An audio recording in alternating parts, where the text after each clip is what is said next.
இப்ப சிஎம் விஜய் பண்ணது என்ன தெரியுமா? அதே ஆபீசர்ஸ், அதே ஸ்டேஷன்ஸ், அதே சட்டம், ஒண்ணுமே மாத்தல. மாத்துனது ஒரே ஒரு விஷயம், அந்த ரிப்போர்ட்டிங் ஸ்ட்ரக்சர், ரிப்போர்ட்டிங் லைன், அந்த இன்விசிபிள் லேயரை சிஎம் விஜய் அவர்கள் தூக்கி எடுத்து வீசிட்டாரு. இனிமே நீங்க அரசியலுக்கு பதில் சொல்ல வேண்டாம், சட்டத்துக்கு மட்டும் பதில் சொல்லுங்க அப்படின்னு சொல்றாரு. இது சாதாரண விஷயமா ஃப்ரெண்ட்ஸ்? இதுல ஒரு துப்பாக்கியை நாம மாத்தல, அதோடைய ட்ரிகரை யாரு இழுக்கலாம்ங்கறத மட்டும் மாத்தி இருக்கிறாரு சிஎம் விஜய். இது வெறும் டயலாக் இல்லன்னு நமக்கு எப்படி தெரியும்? அவர் சொன்னது வெறும் டயலாக் இல்ல அப்படின்னு நமக்கு எப்படி தெரியும்? ஏன்னா அவரு அதனுடைய ஸ்ட்ரக்சரையே மாத்திட்டாரு. இந்த ஆபீசர்ஸ்க்கு அவர் போட்ட ஆர்டர்ஸ் என்னன்னு நீங்க பாருங்க. குற்றம் நடந்த பிறகு ரியாக்ட் பண்ணாதீங்க, ரூட் காஸ், அதுக்கான காரணத்தை கண்டுபிடிச்சு அந்த பிரச்சனை வரும் முன்னாடியே பிரிவென்ட் பண்ணுங்க. அதுதான் ஃபர்ஸ்ட் ஆர்டர். ஒவ்வொரு மாவட்டத்திலையும் ஒவ்வொரு மாதமும் law and order review meeting கண்டிப்பாக நடக்கணும் அப்படிங்கிறது இரண்டாவது ஆர்டர். அதாவது லேண்ட் டிஸ்பியூட்ல தான் தமிழ்நாட்டில் கிராமத்துல ரவுடிசம் அதிகமாக வர்றதுக்கான மூல காரணம். அதனால ஒவ்வொரு மாவட்டத்திலையும் லேண்ட் டிஸ்பியூட் ரெசல்யூஷன் கமிட்டி அமைத்து 2 வாரத்துக்கு ஒரு முறை அந்த கமிட்டியை கூட்டி பிரச்சனை பெருசாகிறதுக்கு முன்னாடி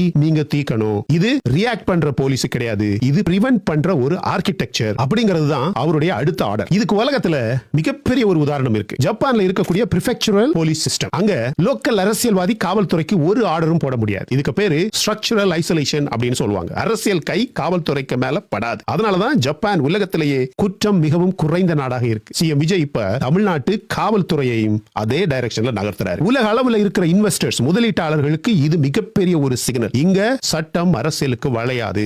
ஒரு நாட்டுடைய, ஒரு மாநிலத்துடைய growthக்கு அடிக்கலே அதுதான் ஃப்ரெண்ட்ஸ். இப்போ இரண்டாவது விஷயம், இது ஒரே ஒரு ஐடியாவுடைய பிரான்ச்சஸ் அப்படின்னு சொல்லலாம். நீங்க டாஸ்மாக்க ஒரு தனி நியூஸா நினைக்க கூடாது. அதோட உண்மையான பாயிண்ட் அப்படி நினைச்சீங்கன்னா நீங்க மிஸ் பண்ணிட்டீங்கன்னு அர்த்தம். விஜய் சிஎம் ஆன இரண்டாவது நாளே 717 டாஸ்மாக் கடைகளை மூடினார். இது நீங்க வெறும் கடைகள் மூடினாங்க அப்படின்னு பார்க்க கூடாது. கணக்கு பாருங்க, மொத்தம் 4765 கடைகள், டாஸ்மாக் கடைகள் தமிழ்நாட்டில் இருக்கு. அதுல 717, அதாவது தமிழ்நாட்டில் இருக்கக்கூடிய ஒவ்வொரு 6 கடையில ஒரு கடையை மூடி இருக்காங்க.